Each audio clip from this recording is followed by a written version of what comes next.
Okay. So,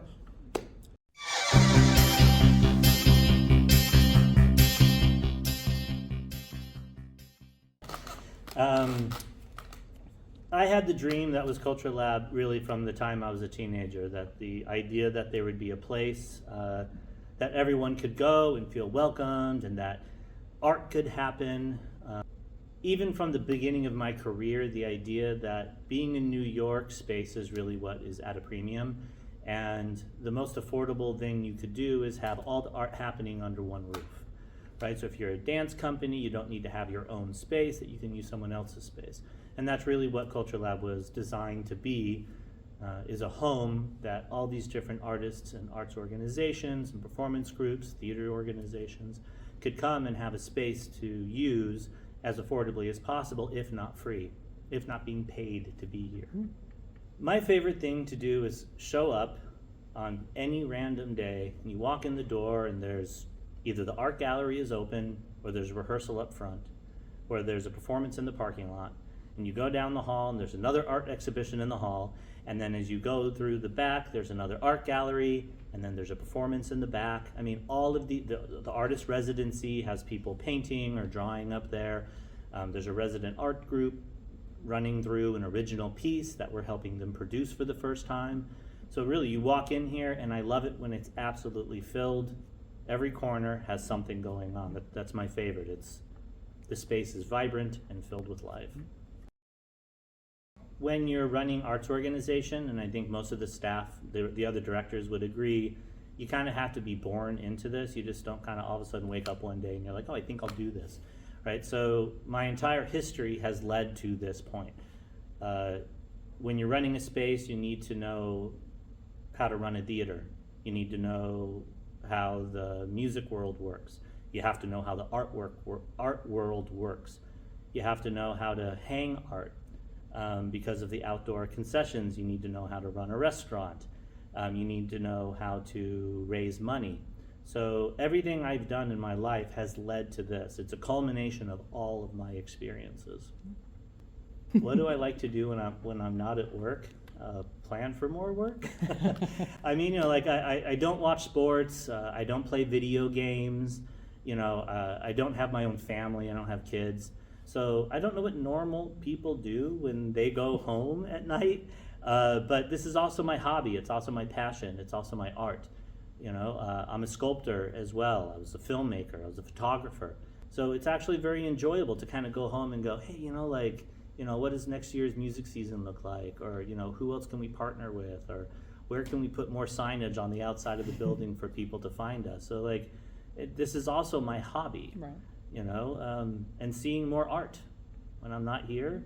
When you're an artist, when your career is making art happen, you're always making art happen. I've always known I wanted to do this, ever since I was young. Teenager young. This is what was on the books.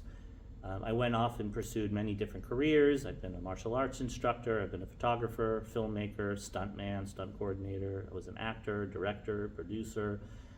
I've run galleries, I've run theaters, I've run stunt shows. I've done it all, and this is the culmination of all of it. I have to say that I am inspired by being here and working with artists that have that perfect juxtaposition of talent and discipline, and delivering something that's coming from their heart, right? You have to work on a discipline long enough until it can emanate out of you without your guiding hand, right? You've landed on your art when it's coming out of you, and you can see it in the artwork that hangs on the wall. You can see it when it's on the stage, and that is artists really feeling their work from a deep place of discipline, right? That's what I find inspiring. So, of all the things I've listed that I've done in the past, filmmaking, photography, sculpture, this is my new art. I consider this to be my creative outlet now. And it is absolutely, hands down, the most inspiring, fulfilling thing I have ever done before in my entire life. You know, I'll go back to sculpting every once in a while. I'm forced to be a photographer, but really creating a space for other people to make their art mean so much more to me. You know, I'm cool now. You know, helping 100 people make artwork as opposed to making my one sculpture, it's just a difference. Well, I'd have to say all the local breweries we work with, that's a good starting point. Rockaway, Fifth Hammer, and then kind of working your way down Vernon Boulevard. I love the Baroness. I love the Wine Bar, especially when the jazz bands are playing. It's so much fun to go into a local bar and like, I work with that band. I know those guys.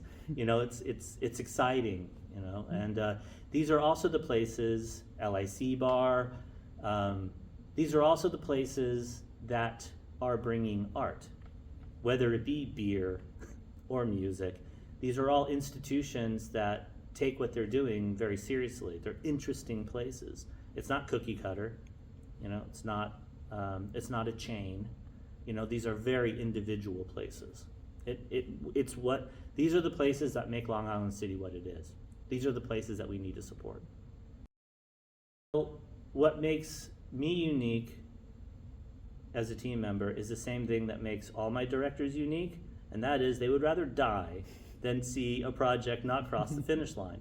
And I consider it to be my job to make sure that they don't die in the process. You protect them from themselves, because we would all rather be doing this than anything else.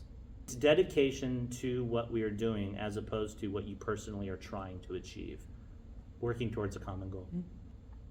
I'm looking forward to being better at opening the doors for my team to be able to walk through. I consider that to be my job, that I'm trying to clear the path for everyone else to be able to do their job as executive director. And as on the executive board.